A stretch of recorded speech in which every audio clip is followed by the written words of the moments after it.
Hi, and welcome back to part 2 in our video series of renting in Australia. So you found the perfect place, you've paid your bond, and you're ready to move in. Let's talk about completing your ingoing inspection report. The ingoing inspection report forms part of your lease agreement. It's your opportunity to make known any damages with the property to be leased and protects you when it's time to vacate.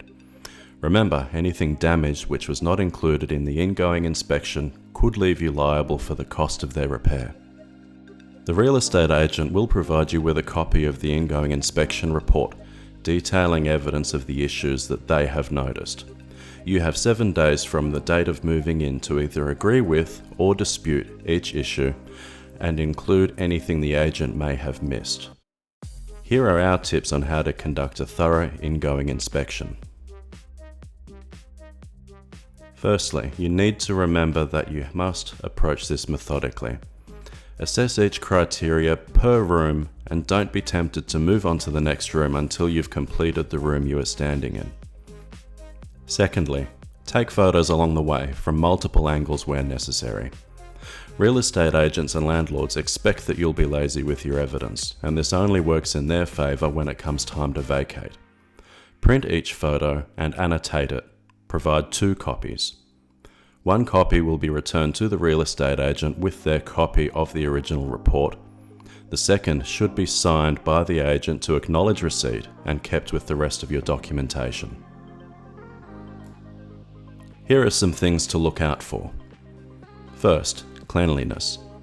Take photos of the backs and tops of doors, above and inside window tracks, inside cupboards and drawers. Touch every surface in the room. There's no such thing as taking too many photos. By the way, take extra care around the kitchen. Check the tops of cupboards for built-up grease, check the insides and back of the oven for crumbs, and confirm that the range hood is clean and operational. Secondly, damages. Open the windows to let in as much light as possible and take a close look at every surface. Look for marks on the walls, stains in carpets, scratches and chips on all timber surfaces, such as door frames and skirting boards. Check that the locks and door handles function as intended. Thirdly, faults.